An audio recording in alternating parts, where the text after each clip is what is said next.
मंगलाचरण करेंगे।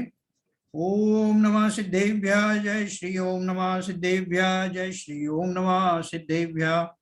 मंगलम भगवान वीरो, मंगलम गौतमो गणी, मंगलम कुंद कुंदाद्यो जैन धर्मोस्तु मंगलम। सर्वमंगल मांगल्यम सर्वकल्याण कारकम, प्रधानम सर्वधर्माणां जैनम जयतु शासनम, जैनम जयतु शासनम, जैनम जयतु शासनम। मैं आपको बता रहा था वो भी जो भारत विकास परिषद की जो मीटिंग चल रही थी, भी कोई 50 सदस्य हैं उनके, तो मैंने उनको बताया कि जैन नाम जो है, नाम से तो सब परिचित हैं कि जैन कोई ये कम्युनिटी है, लेकिन उनकी फिलॉसफी क्या है, वो हिंदू हैं या हिंदुओं से अलग हैं, अलग हैं तो कितने अलग हैं और एक हैं तो कितने एक हैं। तो ये विषय मुझे दिया गया था, मैंने उनको समझाया। तो वो आपको यकीन नहीं होगा कि उसमें कुछ जो नॉन जैन हैं, जो बंगाली थे एक सज्जन, वो यंग थे, उनको इतनी तीव्र जिज्ञासा हुई, उन्होंने मुझसे पूछा कि आप ये बताइए कि जैनिज्म में मोक्ष जाने की प्रक्रिया क्या है, मोक्ष कैसे जाया जाता है। मैंने देखो उन्होंने शुरू से ही जो है वो कहाँ का विषय पकड़ा कि आपने जो फिलॉसफी अहिंसा परमो धर्मा की बोली कि हम एक अहिंसा परमो धर्मा के अलावा हम जो है वो जियो और जीनो दो की जो फिलॉसफी है, तो ऐसे लोग जब मोक्ष जाते हैं तो क्या व्यवस्था है, मोक्ष कैसे जाते हैं। क्योंकि हमारे जो साधुओं के जो रिचुअल्स हैं वो तो सब आपने पहले ही बता दिया, वो तो बेसिक जैन में ही होना चाहिए, तो फिर साधु क्या करेंगे जिन्हें मोक्ष जाना है। तो उसकी हमने चर्चा की थोड़ी, अच्छा रहा कि लोगों को अच्छी पसंद आई। तो चलिए अपन आगे चलेंगे। हमारा विषय चल रहा है क्रिया परिणाम अभिप्राय का जीवन में स्थान। पुस्तक के हमारे लेखक हैं अभय कुमार जैन शास्त्री, और इसमें जो उन्होंने माल निकाला है उसमें से कल अपन ने ये पढ़ा था, ये कि जैसे रंगमंच के जो ऊपर पर्दे डले हुए हैं, उन पर्दों में एक क्रिया और परिणाम रूप एक अपने एक पर्दा हमने कौन सा पढ़ा था, क्रिया रूपी पर्दा पढ़ा था, फिर परिणाम रूपी पर्दा पढ़ा था, और फिर उसके बाद में अभिप्राय रूपी पर्दा पढ़ने से पहले मैं आपको पेज नंबर 22 पे जो हमने पढ़ा था क्रिया और परिणाम में परस्पर संबंध, वहां से शुरू करता हूं। परिणामों और क्रियाओं में प्रायः निमित्त नैमित्तिक संबंध होता है, अतः जैसे हमारे परिणाम होते हैं प्रायः वैसी ही बाह्य क्रिया भी होती है। खाना पीना, उठना बैठना, बोलना, धंधे व्यापार आदि लौकिक क्रियाएं तथा भक्ति पूजा दया दान आदि धार्मिक क्रियाएं करते समय प्रायः हमारे परिणाम भी वैसे ही होते हैं। इन जनरल उपर्युक्त निमित्त नैमित्तिक संबंध के कारण क्रिया देखकर परिणामों का अनुमान सहज ही हो जाता है, अतः क्रिया के माध्यम से परिणाम जाने जा सकते हैं। भोजन या पूजन करते हुए व्यक्ति को देखकर यही कहा जाएगा कि इस समय वो इस व्यक्ति के भोजन करने के भाव हैं अथवा पूजन करने के हैं। क्योंकि अगर हम उसमें विसंगति ना माने तो जो क्रियाएं दिखाई दे रही हैं हम ये मान लेते हैं कि तो वास्तव में इसके भाव भी वैसे ही हैं। इन जनरल ऐसा होता भी है। देखो सबसे बड़ा नैमित्तिक घटनाएं हमारी शरीर की और जीव की होती है कि जब जब जीव जैसा जैसा करना चाहता है, अगर शरीर में वैसी करने की योग्यता होती है तो वैसा ही करता हुआ दिखाई देता है। इसलिए हमको कहीं भेद नहीं पता चलता कि शरीर में, शरीर की क्रिया में और जीव के भावों में कहीं कोई अलग अलगपना है। इसी से हम लोग भ्रमित होकर के मान लेते हैं कि या तो शरीर ही मैं हूं या शरीर मेरे कंट्रोल में है। ये हमारी भ्रांतियां ऐसी नहीं आई, इसलिए आई हैं क्योंकि हम 99% हमारी उनमें निमित्त नैमित्तिक रूप से सामंजस्य बैठ जाता है। जब कभी उनका कोई शरीर में ऐसी रुकावट आ जाए, पैरालिटिक अटैक आ जाए या कोई और चीज आ जाए, तो हमारे भाव तो हो रहे हैं करने के लिए लेकिन वैसा शरीर नहीं कर पाता, तब हमें मालूम पड़ता है कि शरीर वास्तव में ना तो मैं हूं और ना ही मेरा आज्ञाकारी है, उसके अपना जो परिणामन होता है। तो अब देखो जैसे इन्होंने बताया कि क्रिया और परिणाम में इन जनरल तो रिलेशन दिखाई देता है। जैसी मेरी क्रिया करते हुए मैं देखता हूं, ये माना जाता है कि उसके परिणाम भी वैसे ही होंगे, क्योंकि क्रिया बाहर दिखाई देती, परिणाम तो दिखते नहीं। इसलिए हम अगर ये कहें कि जैसे परिणाम होंगे वैसी क्रिया होगी, ये तो हम इनडायरेक्टली कहते हैं, परिणाम तो हमें दिखाई नहीं पड़ रहे हैं। हम क्रियाओं के सारे परिणामों तक जाते हैं। अब देखो, दूसरी बात यह है कि जैसा दिखाई दे रहा है वास्तव में वैसा है क्या? जब जब जैसी जैसी क्रियाएं हो रही, परिणाम भी वैसे ही होते हैं क्या? तो उन्होंने बोला नहीं, हमेशा ऐसा नहीं होता। क्रिया और परिणाम की स्वतंत्रता है। उपर्युक्त निमित्त नैमित्तिक संबंध होने पर भी बहुत से परिणाम और बहुत सी क्रियाएं ऐसी भी होती हैं जिनका आपस में कोई संबंध नहीं होता। जीवन में ऐसे प्रसंग भी बहुत बनते हैं कि जैसे भाव होते हैं वैसी क्रिया नहीं हो पाती, और जैसी क्रिया होती है वैसे भाव नहीं होते, है ना। कई बार देखो, अपन वो भाव होते हैं थोड़ी देर पहले, तो और क्रिया करने के लिए हम तत्पर होते हैं, उसी समय भाव बदल जाते हैं। आपने देखा होगा, इवन जैसे मेरे दान के भाव आ रहे हैं अभी, और दान के भाव आने के लिए और मैंने अपने जेब से कुछ रुपए निकालने के लिए हाथ भी बढ़ाया, और उसी बीच कुछ ऐसी घटना घटित हो गई कि मेरे भाव बदल गए। तो हाथ अभी पॉकेट पे ही रखा है, लेकिन दान देने के भाव विलुप्त हो गए, है ना। उल्टा भी हो सकता है कि मेरे भाव ही नहीं थे किसी को कुछ देने के, लेकिन मैंने देखा इतने लोगों के भाव बन रहे हैं, उनकी उमंग देख करके, उनका जोश देख करके मुझे भी लगा कि मुझे भी कुछ करना चाहिए। ऐसे भी होता। तो इनमें क्रियाओं में और परिणामों में वैसे स्वतंत्र हैं, निमित्त निमित्तिक संबंध तो हैं लेकिन स्वतंत्र हैं। जीवन में ऐसे प्रसंग भी बहुत बनते हैं कि जैसे भाव होते हैं वैसी क्रिया नहीं हो पाती, और जैसी क्रिया होती है वैसे भाव नहीं होते। वो भी इन लोगों को पता लग जाता है कि जैसे क्रियाएं तो कर रहे हैं साहब, ये पूजन का सब द्रव्य इधर से उधर कर रहे हैं, लेकिन इनके चेहरे को देख के ऐसा लग नहीं रहा कि जो उनको भक्ति के भाव आ रहे हैं। तो बार बार उवासी ले रहे हैं, अपने कुछ और सोच रहे हैं, बीच में मोबाइल उठा करके फोन भी जोड़ देते हैं, लेकिन पूजन कर रहे हैं। तो अब साफ साफ देख सकते हो क्रियाओं में और उनमें जरूरी नहीं कि उनके अंदर हमेशा ही जुड़ाव हो। तो किसी ने प्रश्न किया था कि क्रिया कुछ और हो तथा परिणाम कुछ और हो, ऐसा कब होता है? तो एक कार की एग्जांपल दी थी ना उन्होंने, जैसे कार का कुशल ड्राइवर कार चलाते चलाते कैसेट भी सुनता रहता है और हमसे बात भी करता रहता है। उसके हाथ पैर कार चलाने की क्रिया करते रहते हैं, और यह क्रिया करते हुए भी उसके परिणाम या उपयोग कैसेट सुनने में या हमसे बातें करने में भी लग जाता है। परंतु जब वो कार चलाना सीख रहा था तब वो पूरा ध्यान उसी तरफ लगाता था कि अब क्लच दबाना है, अब गियर बदलना है, इत्यादि। तो ऐसे ही हमारे साथ भी होता है ना। वो हमारे जो कल अपन ने पूजन के बारे में भी पढ़ा कि हम पूजन की क्रियाएं करते करते और खान पान के बारे में सोच लेते हैं, व्यापार धंधे के बारे में सोचने लगते हैं, योजनाएं बना डालते हैं सारी की सारी, और मालूम पड़ता है कि हमने शांति पाठ भी पढ़ लिया और विसर्जन भी पढ़ लिया, और हमको खुद कोई खबर नहीं पड़ी। जब विसर्जन हो गया तो हमने कहा अरे पूजन हो गई खत्म क्या, आज बड़ी जल्दी पूजन खत्म हो गई। खुद ही कह रहे हैं जल्दी कुछ नहीं हुई, आपका ध्यान उधर था ही नहीं, समय तो उतना ही लगा। देखो समय उतना ही लगता है, चाहे आप भाव सहित करें चाहे बिना भाव के करें।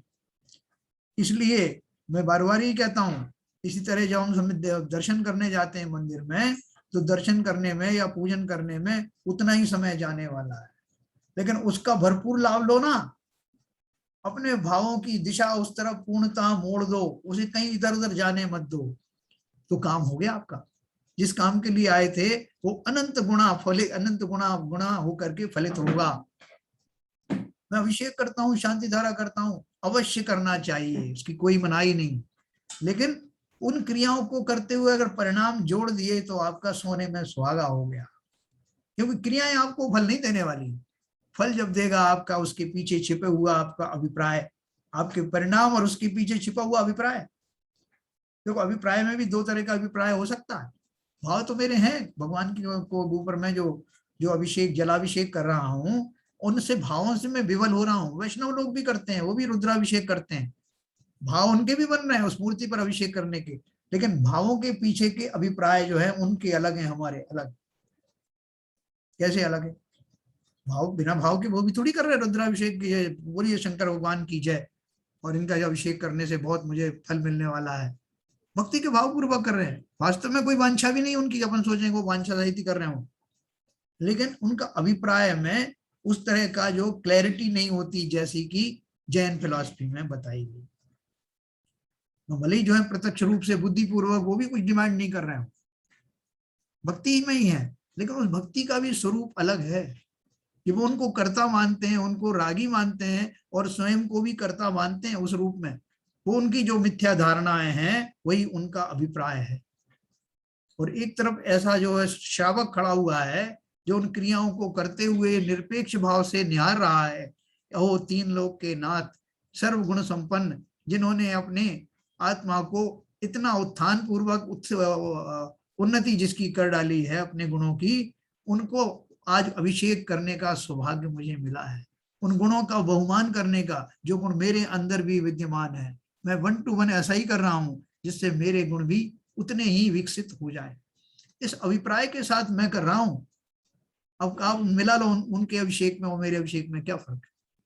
बोले साहब कोई फर्क नहीं, सीधा वो भी तो उसी हाथ से लोटा डाल रहे हैं, आप भी डाल रहे हो, बल्कि आप थोड़ा बड़ा लोटा ले लेते हो, हाथ में दर्द अलग हो जाता है ना। बाकी तो जो है वो एक ही है। और नहीं जानने वाले तो ये भी कहेंगे साहब उनके अंदर भी कुछ कामनाएं हैं संसार संबंधी, आपकी भी होंगी, हम मान ही नहीं सकते कि आप जो निरपेक्ष होकर के कर रहे हो। लेकिन जिन्होंने ये फिलॉसफी समझी है वो जान जाते हैं कि वो श्रावक थोड़े ही समय बाद इन भावों के कारण साधु बनने जा रहा है, ज्यादा देर नहीं है।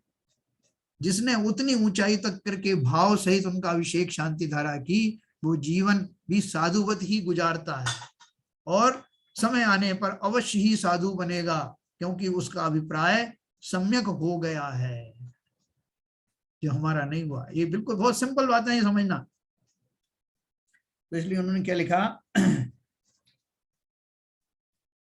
हमारे सारे हाथों से पूजन सामग्री चढ़ती रहती है, जब पूजा पूरी हो जाती है तब मानो हमें होश आता है कि पूजा तो पूरी हो गई।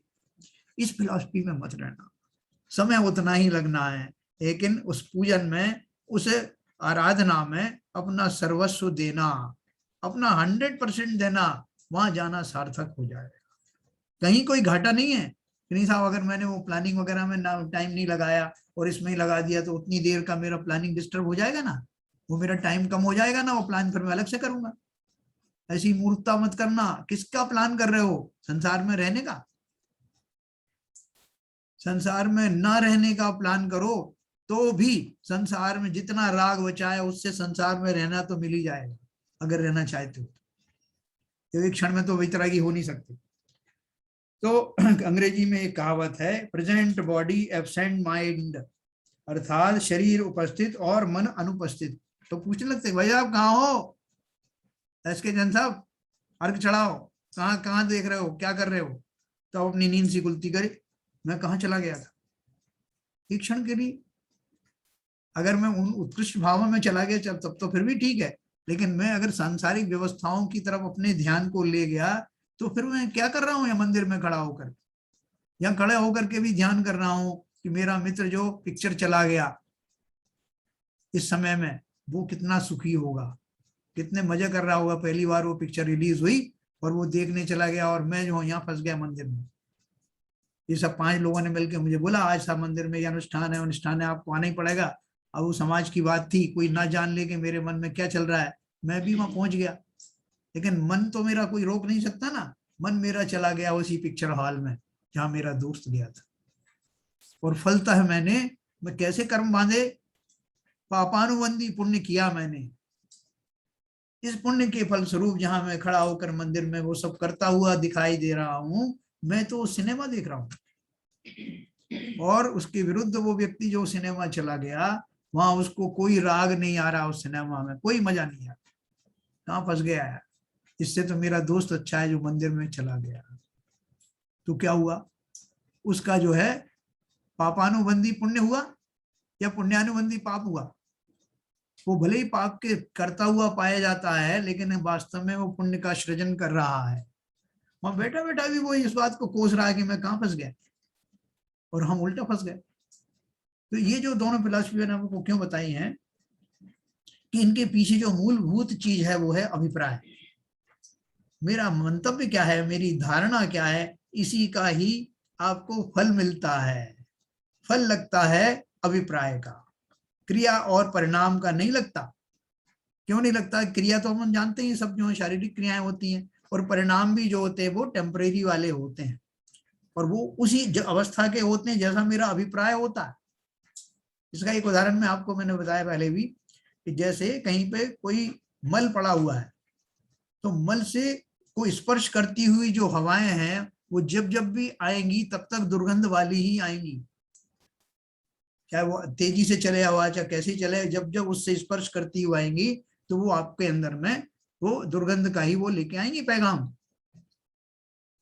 तो क्या करूं मैं थोड़ा इधर खिसक जाऊं उधर खिसक जाऊं, उस सब जगह आ रही है। तो एक ही तरीका है कि जहां वो मल पड़ा हुआ है वो मल वहां से हटा दिया जाए, तो जो हवा आएगी वो भी सुगंधित आने लगेगी या नेचुरल आने लगेगी। तो ऐसे ही मेरे जो अभिप्राय में जो वासनाएं पड़ी हुई हैं, जो मन पड़ा हुआ है, जो विकार पड़े हुए हैं, जो खोटी मान्यताएं पड़ी हुई हैं, वही इन सब का जनक है कि मेरे परिणाम भी वैसे ही विकार रूपी आ रहे हैं और परिणाम स्वरूप क्रियाएं भी वैसी हो रही हैं।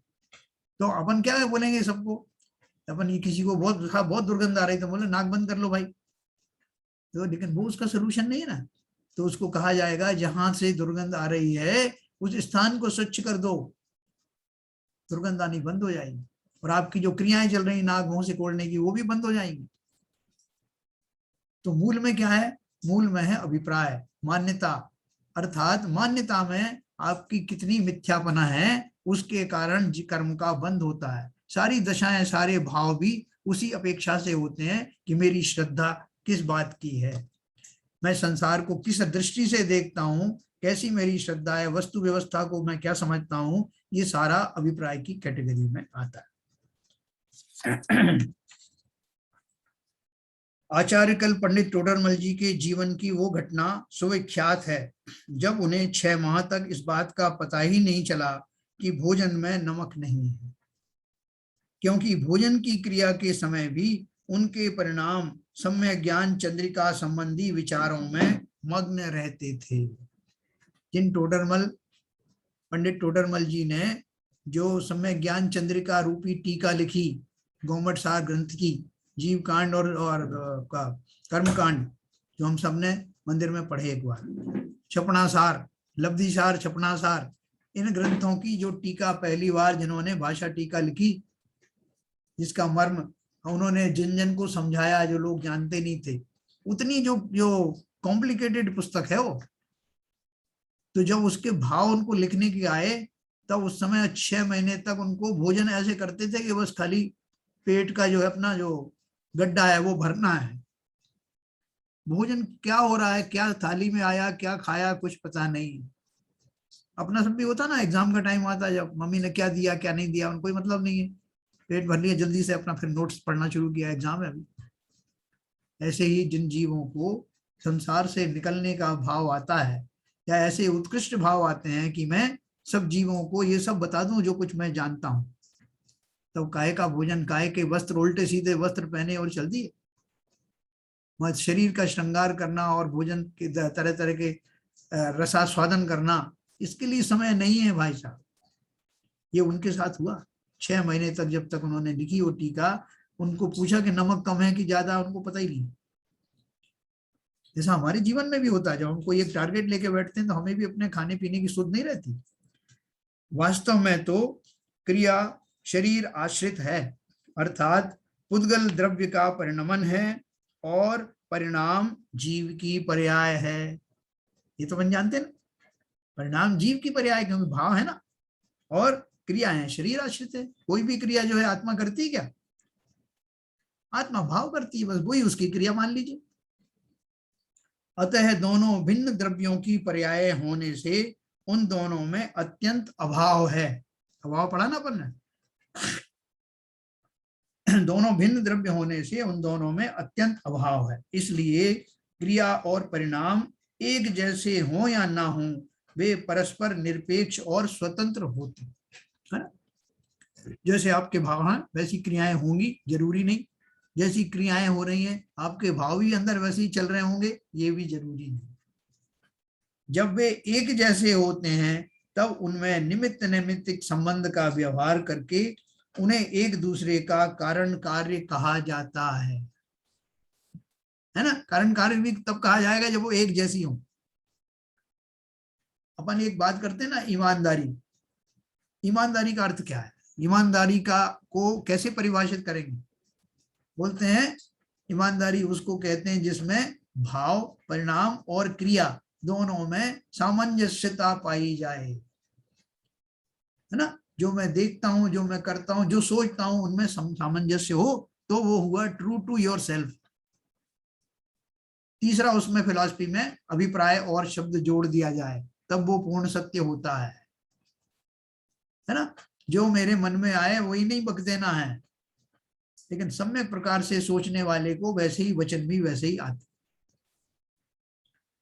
तो जब वे एक जैसे होते हैं तब उनमें निमित्त नैमित्तिक संबंध का व्यवहार करके उन्हें एक दूसरे का कारण कार्य कहा जाता है। सब जैसा अपन बोलते हैं ना, जैसा खाओगे अन्न वैसा होगा मन। तो ये किस भाव से कहते हैं मन? ये उपचार से कहा जाता है। इस उपचार से कहा जाता है कि जो व्यक्ति, वो अन्न में जो है वो तो अलग है, जिस व्यक्ति के भाव ही उस तरह का भोजन करने के हैं। कैसे हैं? तामसी भोजन करने वाले के भाव क्या है कि जीव मरे या जिए मुझे तो अपनी जीव का स्वाद चाहिए। तो जैसा करोगे, जैसा होगा भोजन, जैसा होगा अन्न वैसा होगी वो क्या बोलते हैं मन होगा। तो मन ऐसा ही है ना कि जीवों की हिंसा हो या ना हो तो कुछ भी खाएगा। लेकिन जब जीवों का भाव ऐसा होगा कि मेरे द्वारा किसी भी जीव को का किसी तरह से घात ना हो, ऐसा भोजन मैं करूं जिसमें किसी को कोई कष्ट ना हो, तो उसके भाव पहले से ऐसे है ना, इसलिए भोजन भी ग्रहण ऐसा करेगा, और भोजन ऐसा ग्रहण करेगा तो उसके भाव भी वैसे ही बने रहेंगे, है ना। ऐसा निमित्त नैमित्तिक संबंध। परिणाम और क्रिया में निमित्त नैमित्तिक संबंध होने पर भी परिणाम कुछ और क्रिया कुछ ऐसे कैसे हो जाता है ना। नहीं, क्वेश्चन पूछा था तो इसका उन्होंने उत्तर दिया, निमित्त नैमित्तिक संबंध वस्तु का पारमार्थिक स्वरूप नहीं है। जो द्रव्य स्वयं कार्य रूप परिणमित होता है उसे उपादान कहते हैं, और जो कार्य की उत्पत्ति में अनुकूल हो उस बाह्य पदार्थ को निमित्त कहते हैं, तथा उपादान में होने वाले कार्य को उपादेय या निमित्तिक कहते हैं। पारमार्थिक दृष्टि से देखा जाए तो परिणाम और क्रिया में परस्पर कार्य कारण संबंध नहीं है। देखो हमारी क्या कमी गलती होती है, निमित्त नैमित्तिक संबंध को हम क्रिया और कर्म वाला संबंध मान लेते हैं, कर्ता कर्ता।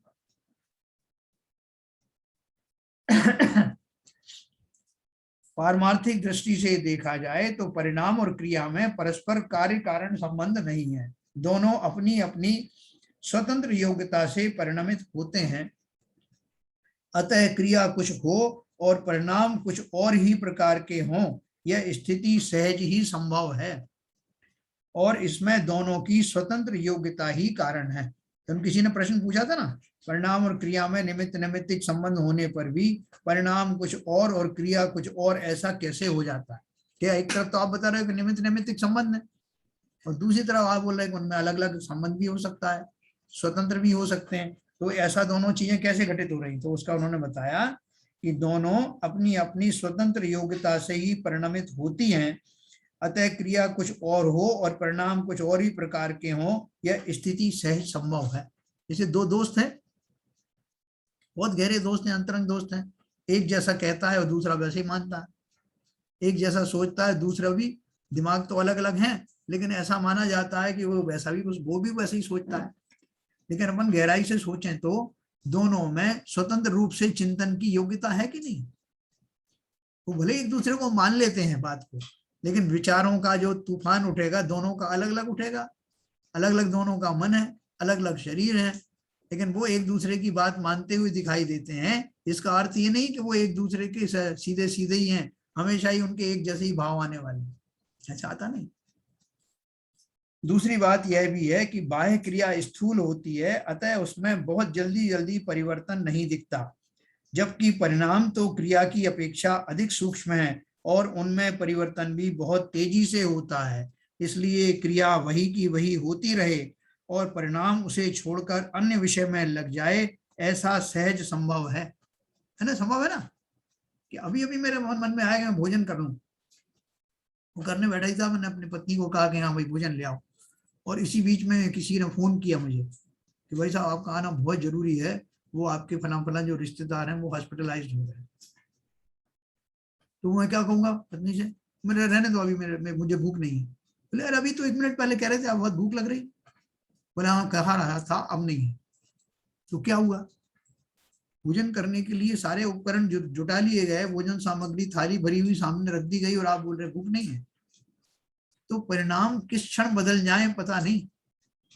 इवन भोजन शुरू करते ही, भोजन भी शुरू कर दिया, इस बीच में कुछ ऐसी घटना घटित हो गई, वो सब छूट जाता है।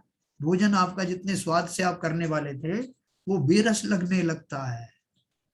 तो इसलिए उन्होंने कहा कि उनमें परिणाम में बहुत तेजी से परिवर्तन होता है। भोजन या पूजन की क्रिया जितनी देर चलती है उतनी देर में हजारों लाखों प्रकार के परिणाम हो सकते हैं। हो सकते हैं क्या, होते ही हैं हमारे, तो है ना। एक अर्घ चढ़ाया, बोल रहे थे कि जल चंदन अक्षत चढ़ाया है, लेकिन भाव बन गए कहाँ पे, भाव हो गए हमारे चावल के। कह रहे वो किसी ने पूछा था चावल क्यों चढ़ाते हैं, और चावल चढ़ाया ही नहीं अभी और मैं भाव में पहुंच गया कि वो इसलिए चढ़ाए जाते। पता नहीं किसी ने क्या बताया था क्यों चढ़ाए जाते हैं। तब तक किसी ने आपको कहा गया अक्षत चढ़ाओ, अक्षत का टाइम आ गया, हाँ चढ़ा। अब मेरे कितनी तरह के भाव चल रहे हैं। मैं चावल की मंडी में पहुंच गया, आजकल चावल बड़े महंगे बिक रहे हैं। मैंने गलती करी कि वो उसका जो स्टॉक नहीं रखा। अब मैं वहां जाऊंगा, वहां से लेके आऊंगा, और यहाँ पूजन चल रही है, और पूजन में उनका पूरा प्लान बन गया कि कहाँ कहाँ से चावल लेके आना, ऐसा बनता है। तो ये सब जो है हमको अपने उपयोग को पकड़ के रखना पड़ेगा, और उपयोग को पकड़ के रखने की एक तरकीब है, वो तरकीब मैं आपको बताऊंगा बाद में। क्रिया के समान ही हम अपने प्रशंसनीय शुभ परिणामों का तो प्रचार करना चाहते हैं और लोक निंद परिणामों को छुपाकर रखना चाहते हैं। जहाँ मेरे अच्छे भाव आते हैं तो लोग भाई साहब आपको बड़े अच्छे भाव चल रहे थे, मैं उसका और बखान कर देता हूँ, तो आपने खूब पहचाना भाई साहब, मेरे तो उससे भी बढ़िया चल रहे थे जो आप जितना आपने पहचाना, है ना। लेकिन आप कहना मत किसी से, क्योंकि मैं कहने में विश्वास नहीं रखता। तो आप अपनी प्रशंसा और कराना चाहते हैं, अरे ये जीव धन्य है, न केवल प्रशंसा योग्य भाव करता है बल्कि किसी को ना कहूं ये भी कह रहा है। लेकिन उसके पीछे हमारा और भी एक मंतव्य चल रहा है कि जितना जितना मैं ये कहूंगा उतनी मेरी प्रशंसा और होगी।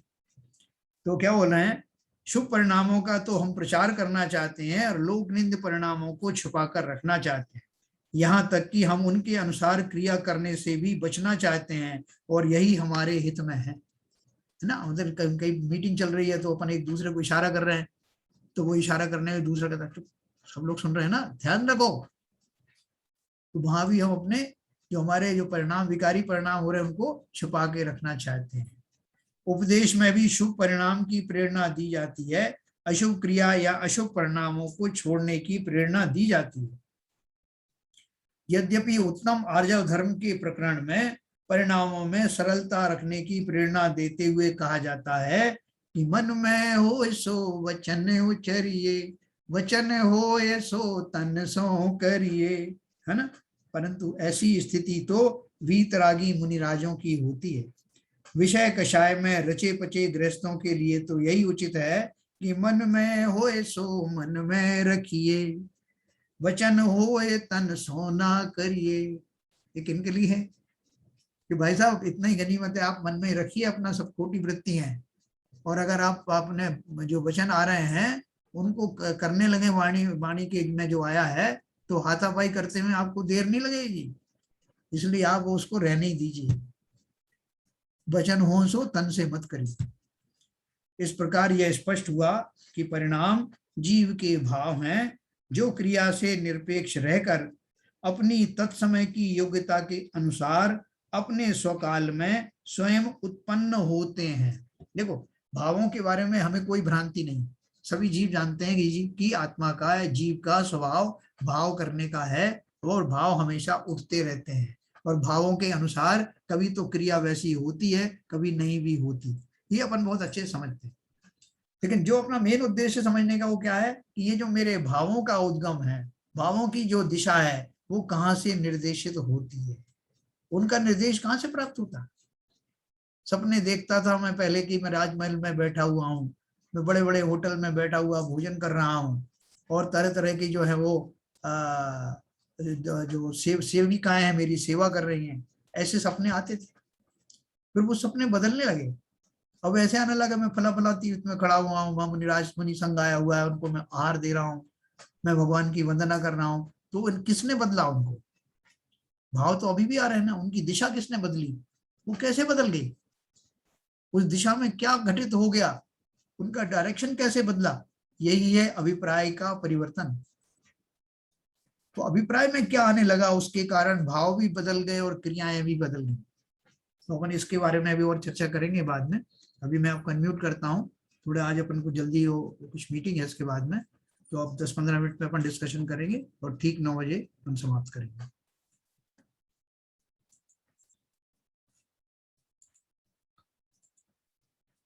हाँ सर,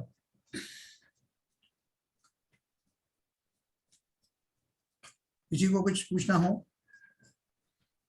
भाई साहब, बात पूछनी बाबूजी। हाँ, पूछिए। ये जैसे अपन ने ये कर्म अपने बंध गए हाँ, और अपन रोज प्रायश्चित कर रहे हैं, तो ये कटेंगे कि नहीं कर्म? क्यों नहीं कटेंगे? देखो, कर्म काटने के लिए आपने सही कहा, पहला तो हमारे अंदर में ऐसी सोच होनी चाहिए जैसे आपको हुई कि मुझे कर्म काटना है। ऐसे बहुत कम लोग होते हैं जो कर्म काटने की बात सोचते हैं। वो कर्म काटने का अर्थ क्या समझते हैं कि जो मुझे मिल रहा है उसे भोगना है, ऐसा भी कर्म काटने का बोलते हैं। लेकिन आप जो कहना चाहती हैं वो ये है कि जो मैंने पूर्व में बहुत सारे जो कर्म किए हैं, जैसे अपने होते हैं ना, अपने से हिंसा भी हुई है, या अपने से हिंसा भी हुई है। जैसे अपन ने पेड़ कटवा दिए, चूहे पकड़ के अपन ने फेंके, तो ये हिंसा तो हुई है अपने से। बिल्कुल सही बात। तो अब मन में तो आता है कि ये हिंसा की है, उसका प्रायश्चित भी करते हैं, तो ये कर्म कटेंगे कि नहीं अपने? बिल्कुल कटेंगे। देखो, आप जब प्रायश्चित करते हो तो प्रायश्चित दो तरह से करते हैं। एक तो जो क्रिया मेरे से आंखों में आता है कि हमने ये किया है, हमें तो ये मतलब। हाँ, देखो मैं आपको बताता हूँ शॉर्ट में। आपने जो किया है, सबसे पहले तो उसका प्रायश्चित तभी हो जाता है जब मैं उन अपने कृत्यों को गलत मानता हूँ कि मैंने गलत किया, पहला नंबर। दूसरा नंबर ये कि अब जो कर्म बंध गए हैं और उस जो क्रियाएं मैंने पहले की थी अब नहीं करूंगा, ये दूसरा संकल्प हो गया।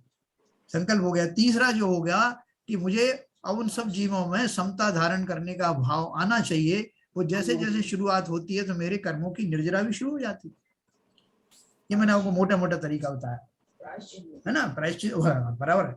अपन को प्रायश्चित भी करना है, जो हमने खोटे काम किए उसका प्रायश्चित भी लेना है, व्रत नियम संयम आदि पालन करना है। लिए हैं वो महाराज जी वगैरह से भी लिए हैं इसके प्रायश्चित।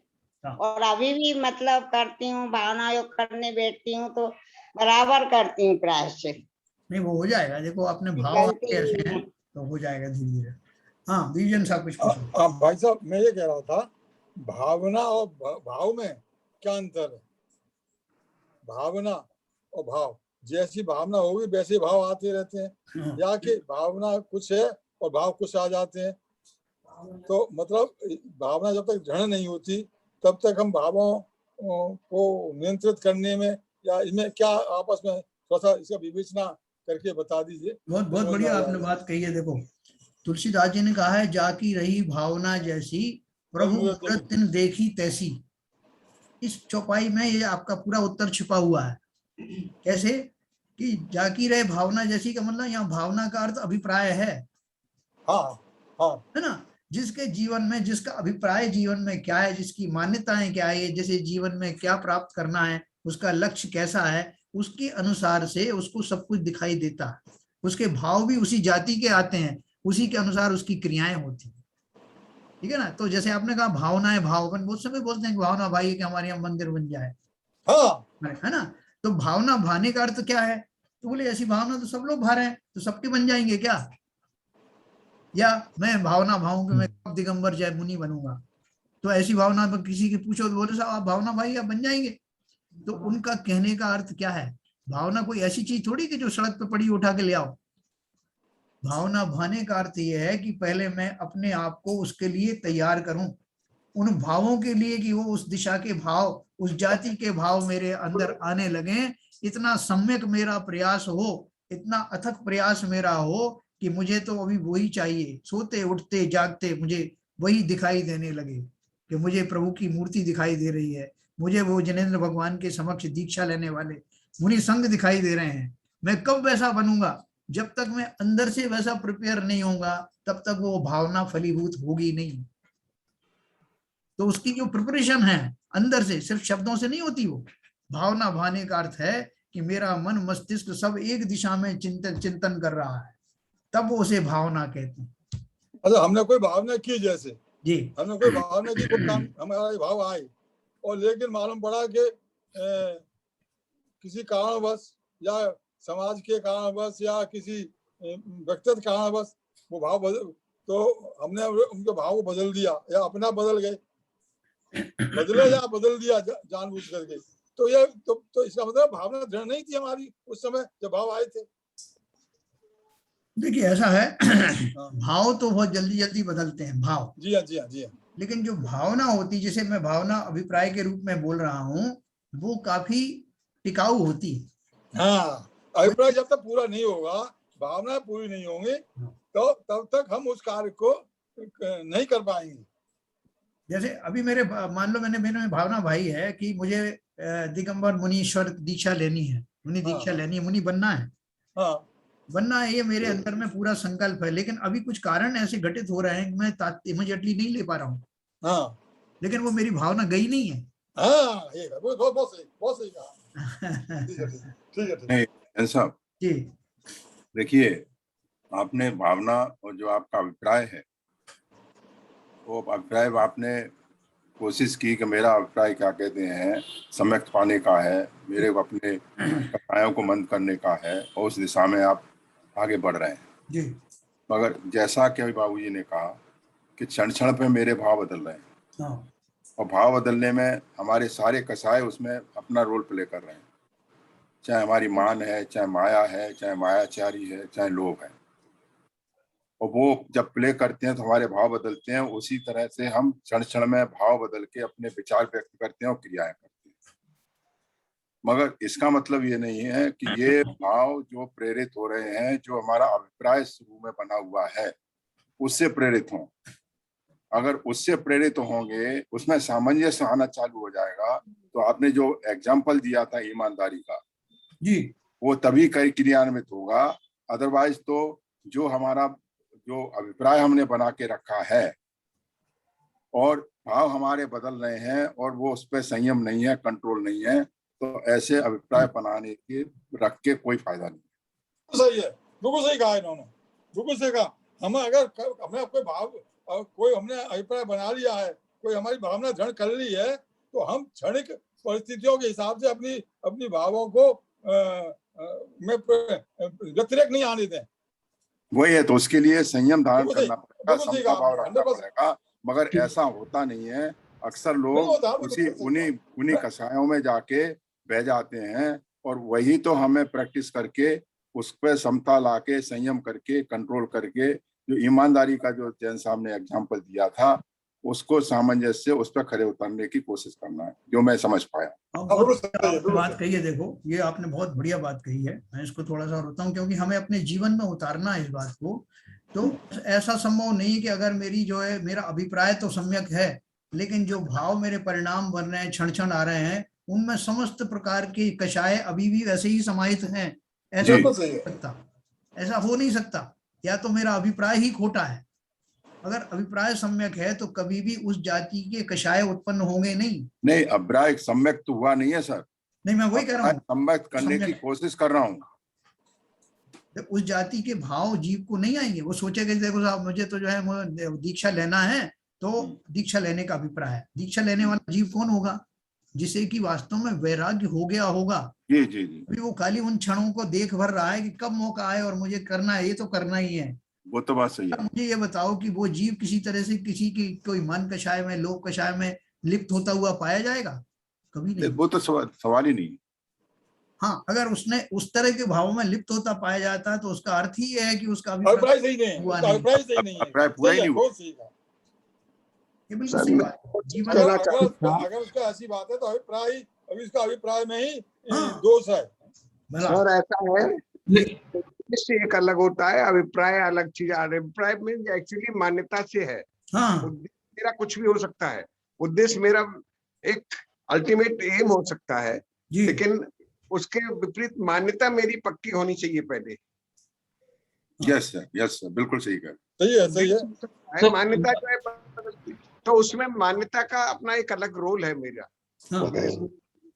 तो जैन साहब, जैसे अभी सबने कहा कि भावना मतलब आप भाल रहे हो लेकिन उसको पूरा नहीं कर पा रहे हो, तो लेकिन मेरा कहना ये है, भावना तो भाव पूरा करने पहले स्टार्ट तो करो, भावना तो चालू करो, अभिप्राय तो चालू करो। चलो ठीक है, अभी बहुत सारी कसाएं हैं, मिथ्याएं हैं, या ऐसी बहुत सारी चीजें चल रही हैं जिससे हमारी वो पूरी नहीं हो पा रही है। तो जैसे जिंदगी में हम कभी कोई चीज सेट करते हैं और भावना भाते हैं, तो वो व्यवहारिक रूप से जैसे बहुत सारी चीज सोचते हैं तो 100% पूरी हो जाती हैं। तो वैसी यदि कोई ऐसी भावना आप भावना चाहते हो और भावना भाव, तो हो सकता है कि वो भी फलीभूत हो जाएगी यदि आप उस पर काम करते रहे तो। हाँ, देखो आपकी बात सही है। देखो वो भावना जो पूरी होती कई स्टेजेस में जाके पूरी होती है, लेकिन उसके पहले जैसे अभी आरपी जैन साहब ने बोला ना कि जो मान्यता है मेरी, वो मान्यता का, या जैसे मैं श्रद्धान कहता हूँ, वो उसके बैकग्राउंड में बहुत बड़ा रोल प्ले करता है। तो सब में होनी चाहिए। अभी भले ही मैं उस स्टेज से मैं आया नहीं हूँ, बहुत सारी स्टेजेस में जाकर के मेरी वो भावना फलवती होगी, है ना, लेकिन और उसका प्रयास मैंने शुरू कर दिया, अपने तरह तरह अलग अलग स्टेजेस में कर दिया। लेकिन मान्यता में अगर मैंने ये माना कि मैं तो शरीर हूँ भैया, और मैं ये भी बोल रहा हूँ कि मुझे दीक्षा लेनी या मुझे मोक्ष जाना, और दूसरी तरफ मेरी दृढ़ मान्यता ये है कि ये शरीर ना छूट जाए, शरीर तो मेरा ही है, मैं ही हूँ, इस मान्यता पूर्वक क्या मैं उस जाति के मुनिपना जो है इसको कभी एक्सेप्ट कर पाऊंगा? नहीं, सवाल ही नहीं। कितनी कोशिश कर लूं कि नहीं साहब एक दिन तो हो ही जाऊंगा, बिल्कुल नहीं होगे।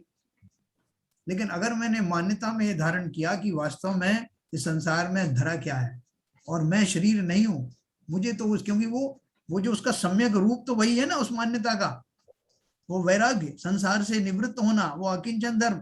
जब मैंने भले ही अभी उसको उस लेवल पर मैं नहीं आया हूं, लेकिन मान्यता में तो होना चाहिए ना। प्रैक्टिकल आपने अभी आचरण में नहीं लाए, मैं मानता हूं, लेकिन श्रद्धान तो है ना। अगर श्रद्धान है तो स्टेजेस पार कर जाओगे, वरना कभी पार नहीं कर सकते। भाई साहब, जो चर्चा चल रही है उसी से मेरा उसी में एक प्रश्न है। जैसे कि पहले कभी इंटेंशन खराब थी, अब उसके बाद हमारे कुछ विचार अब सुधरना शुरू हो गए, तो जो खराब इंटेंशन थी उसके हिसाब से जो परिणाम थे वो परिणाम भी खराब है, भाव खराब आएंगे, उससे खराब क्रिया हो जाएगी। लेकिन अब जैसे हम पल पल में भाव बदल रहे हैं कि नहीं मुझे ये काम नहीं करना है, ये काम मेरे लिए ठीक नहीं है, तो जो क्रिया है उसमें भी चेंज आ रहा है। जो पहले खराब होने वाली थी वो अब इतनी खराब नहीं हो रही है, लेकिन उसमें ठीक आ रहा है। तो ऐसे में कर्म बंधन कौन सा लगेगा, खराब वाला कि मीडियम, या क्या होगा? कर्म सिद्धांत के हिसाब से कर्म में क्या हिसाब होगा? हाँ देखिए, मैं कर्म में भी बताता हूँ और आपकी जो आपने बात कही उसका भी बताता हूँ कि जैसे आपने सोचा कि जो मैं अभी तक करता आया वो खराब है, ये आपको जागरूकता कैसे आई कि वो खराब है और उसमें क्या खराबी है? इसका अर्थ क्या हुआ कि आपकी जो अभी तक की मान्यता थी वो मान्यता बदलने लग गई। जी। जिन मान्यताओं के फलस्वरूप उन चीजों को करते हुए आपको कभी संकोच नहीं हुआ, कभी उनको बुरा नहीं समझा, अब उनको बुरा समझने लगा हूं, इसका अर्थ क्या है कि मेरी मान्यताएं बदलने लगी हैं। भले ही अभी इस लेवल पे बढ़ी हुई हो कि मैं पहले अपने स्वार्थ के लिए किसी का बुरा हो रहा है भला ये सब गिनता नहीं था, लेकिन अब गिनने लगा हूं कि नहीं मेरे द्वारा किसी का हित ना हो, पर इतना ही मेरा बदला है जी। अभी मैं पूर्णतः जो है वो भेद विज्ञानी तो नहीं हुआ, लेकिन इतना समझने लगा कि मेरे कारण दूसरे लोग दुखी ना हो जी। तो उतने मात्रा में मेरी मान्यता किंचित बदली जी। अब जितनी मात्रा में वो बदली उतनी मात्रा में मेरे वो कर्म का जो प्रगाढ़ रूप बंद हो रहा था उनमें बहुत कमी आ जाएगी। हाँ, वही मेरे को पूछ 100% आएगी, क्योंकि अभी पहले मेरा ये था कि दूसरों का कुछ भी हो जाए मेरा को कोई कष्ट नहीं होना चाहिए। बस अपनी फिलॉसफी बदल दी कि भाई साहब मेरा भले ही कुछ बिगड़ जाए लेकिन दूसरों का हित नहीं होने दूंगा जी जी। ना जमीन आसमान का अंतर भाव में जी। अभी भेद विज्ञानी नहीं हुआ हूँ, लेकिन इस जाति का भाव करते ही वो अपन ने पढ़ा था ना, विष हला हला आदि तरह के जो वो कर्म जी, जी, जी, जी। वो उनका रूप बदल जाता जी। तो चलिए अपना जो समय हो रहा है, कभी कभी भाई साहब कभी कभी हम धार्मिक फूड दे करके अपनी मेलाफाइड इंटेंशन को धार्मिक फूड दे करके उसका जो है पोषण करते हैं। अभिप्राय कुछ होता है और दिखाते कुछ है, तो वही मैं पूछ रहा था, इसलिए भाव कुछ है और भावना कुछ है, तो वो इसलिए मेरे को इसमें क्लैरिफिकेशन करना पड़ा। देखो जीवों की बहुत सारी विचित्रताएं हैं बाबूजी। हाँ अपने अंदर में इतनी ज्यादा जो है वो विषमताएं चलती हैं कि जी वो जो होते हैं ना मने पर्याय ज्ञान के धारी जो जीव होते हैं, दो तरह के होते हैं। वो एक जी विपुलमती होते हैं और एक वो ऋजुमती होते हैं। जी जी तो ऋजुमती वाले जो मुनिराज हैं वो भी सामने वाले की कुटिलताएं नहीं समझ पाते, जबकि वो विपुलमती जानते हैं कि इस जीव के जो कुछ कह रहा है इसके अंदर में क्या चल रहा है। बिल्कुल सही कह रहे हैं। ये क्रिया और पढ़िए सर। बात है कि कई बार तो क्रिया तो कर रहे हैं पर भाव अलग होते हैं। जैसे आपने बताया तो कई बार आप ऐसा लगता है ये हम लोगों की ही बात आप बता रहे हैं कि मंदिर में भी रहते हैं, अर्घ्य भी चढ़ा रहे हैं, पर कई बार भाव कहीं और चले जाते, तो एक तो क्या उतना फल तो मिलेगा नहीं, भाव अलग चले गए। दूसरी बात ये है कि क्रिया और भाव को कैसे एक किया जाए। अब तो थोड़ा थोड़ा उस मतलब भाव को बदलने की कोशिश करते हैं और मन को भी पकड़ के लाने लगे हैं। फिर देखो तो मेरे को यही है कि मन और भाव एक कैसे करें हम, ये क्रिया और भाव को। कई बार कि जो है वहां ही समर्पण रहे, ऐसा नहीं हो पा रहा। वैसे आपने कहा भी था सर शुरू में, मैं मन को स्थिर करने की बात बताऊंगा कुछ। अभी क्या है, अभी मेरा खुद का ही मन स्थिर नहीं है, मीटिंग समाप्त करने का लग रहा है। कल में आप इसकी चर्चा अपन करेंगे, विस्तार से करेंगे कि कैसे अपन मन को स्थिर करें, क्योंकि यही हमारा जो है उद्देश्य है। हाँ। स्थिरता निज में प्रभु पाऊं जो अंतर का कालुष होती है। यही उद्देश्य है सही में, कैसे मन को। अभी उसके बाद वो एक मीटिंग होगी। ललित जी गिनवाणी